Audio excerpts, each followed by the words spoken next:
So we're only just about a week away now from Kingdom Come Deliverance II. This game has a lot of hype around it, and rightly so, because it looks absolutely awesome. And today I wanted to delve a bit deeper into why it looks so good, covering 7 really impressive mechanics and elements that Warhorse Studios have implemented into KCD2. Now, the first thing that I heard that really impressed me about this game, especially considering the scale, is that it only has 2 loading screens in the entire game. The developers confirmed that there are very minimal screens, in fact, like I said, only being 2 instances in the entire game where you will be hit with a loading screen, one of which is obviously when you load into the game each time you boot it up. So when you first boot the game up, obviously it will load you into the game, and that's completely fair enough. And then the only other loading screen that you'll be hit with throughout the entire rest of the game is just when you travel between the 2 maps in the game. I'm going to touch on those maps a little bit later on, but yeah, that's the only other time you're going to be hit with the loading screen. Anything other than that, there will be absolutely 0 loading screens in the game at all. So if you use a door, for example, to enter a house or a castle, all of those things will be completely seamless. And to me, that is really exciting. I love when games can manage to do that. It's not normally something that is like really impressive and absolutely insane, but I will say with how big this game is, I do find it really impressive that they've managed to do that when you look at games out there like Starfield, for example, which was obviously also a very big game, yet you were hit with a loading screen what felt like every bloody 2 minutes. So for those who enjoy the seamless experience, this is definitely up your alley. Now, the next thing that impressed me a lot is to do with their improved stealth mechanics on the first game. Now, the stealth in the first game was very basic, but it has been improved quite a bit in the sequel to not only just polish the game more, but also allow for more ways to play the game. The devs have confirmed that there are new tools for stealth as well, whereas the first game really only gave us the option to choke enemies or the option to use a dagger. They've also just improved the sneaking in general in this game as well, and we can even see throughout some of the gameplay they've released, we can throw stones, for example, to distract an enemy, which again is not groundbreaking. That's been done for many years now in gaming, but it is good to see nonetheless. Now, the area where it does really impress me is that your clothing does actually matter when it comes to stealth. So if you're wearing dark clothes, that will make you harder to see at night, for example, or if you're wearing light colored clothes or maybe shiny armor to where the moon can like bounce off your armor, that will actually negatively impact your stealth. And on top of that too, it's not just to do with the color, it's also to do with like how heavy or light the clothes are. Obviously, lighter clothes will be a lot quieter, whereas if you're wearing a massive set of armor, you're going to be pretty damn loud, and those will affect how efficiently you can actually stay hidden in this game. Another really impressive mechanic too that I don't think I've ever really seen done before, not that I can remember anyways, that you can even use shadows to stay stealthy in this game. Now, that may have been done in games that are like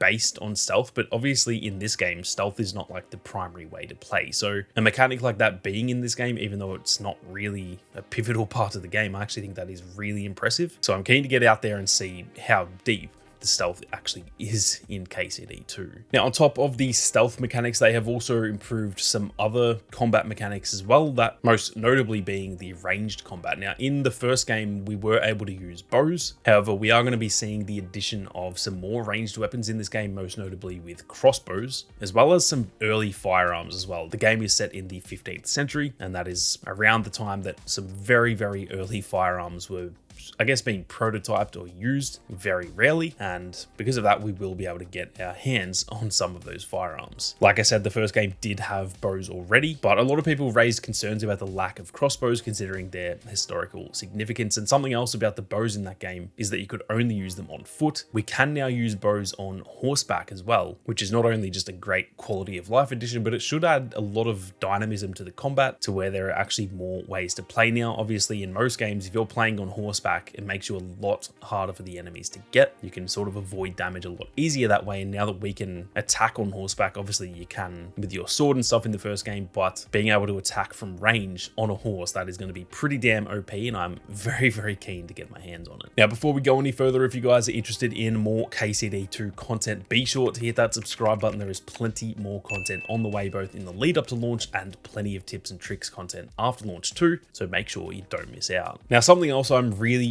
keen to get stuck into is the new guild system that is being implemented into this game. Now, they've essentially added the ability to join specific guilds, such as, for example, millers, blacksmiths, or hunters, and each of those different guilds will have not only their own specific perks, but they'll even have their own quest lines as well. So a little bit reminiscent for me all the way back to Skyrim, where there were a bunch of different guilds, the Thieves Guild and the Dark Brotherhood and all those sorts of things, each of them with their own little quest line, and you get their own little perks and bonuses, and I'm really keen to see that in this game, in obviously a bit more of a realistic setting than it was in Skyrim. Not only is it just great to have the perks and the quest lines that come with that too, but it also just adds a lot to the role-playing side of this game. It's obviously a very realistic and historically accurate game, and so I know a lot of people are going to want to genuinely role play in this game, and because of that, the guild system is another great addition. Something else they have really improved on is the expanded dialogue options. Now obviously in the first game, and realistically in most RPGs, there are usually plenty of dialogue options, not only for it to just help you choose your own path, often these will result in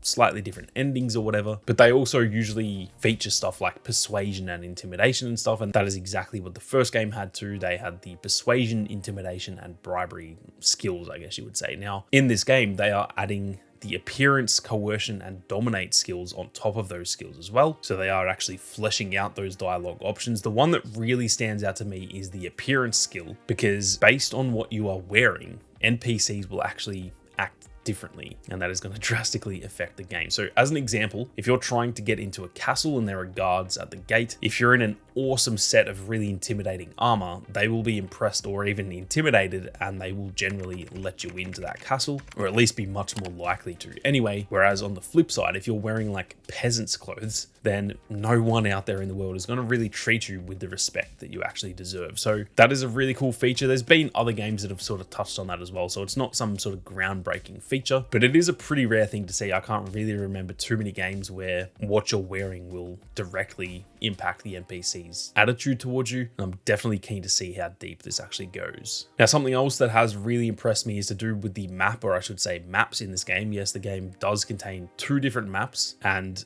it is also essentially doubling the playable area of the first game, which was already pretty damn big. So it's going to be an absolutely enormous map altogether. Like I said, there are 2 technically different maps, even though it's kind of all on the same play space. One map is called Kuttenberg, which is a thriving city and was one of Europe's wealthiest locations due to its silver mines. The other region is called the Trotsky region, which is a much more rural area, with the largest, or I guess the main focal point, being Trotsky Castle. Not only are these going to be absolutely massive, as this game is looking like it's going to be enormous, but they are also very realistic recreations of those regions as well. And that kind of actually leads me into the final point of this video, which is to do with the historical accuracy and overall realism of this game. Kingdom Come Deliverance and now KCD2 are probably some of the most historically accurate games out there, at least when it comes to this style of game. Anyway, obviously there's a lot of real-time strategy games or games like that that are very historically accurate, but for what is essentially an action adventure RPG type of game, these games would definitely be up there as one of the most historically accurate games we have ever really seen. This game is set in the 15th century Bohemia, which is what we know today as Czechia or the Czech Republic, and the team at Warhorse Studios has worked with a lot of historians to make sure they get this right. It was much the same in the first game too, not only in terms of the map and the look and stuff, but even just down to the way that the NPCs act in the world. They don't act like modern day people, they act like people from 15th century Bohemia. So the realism and just overall historical accuracy of this game is something that is really impressive. Hell, even down to the combat and stuff, even just being first person, it all really lines up, and it is a very immersive experience, and it seems like it is simply just expanding on what the first game did really well. So that is it for 7 of the most impressive mechanics or elements that I've noticed in all of my research so far for Kingdom Come Deliverance II. I'm keen to hear all of your thoughts, what impressed you the most and what you are most excited to see. So be sure to leave those down in the comment section. And like I said, if you are keen on more KCD2 content, be sure to hit that subscribe button, as there is plenty more on the way. But with that being said, thank you all very much for watching. You guys have a great day, and I'll catch you all in the next one.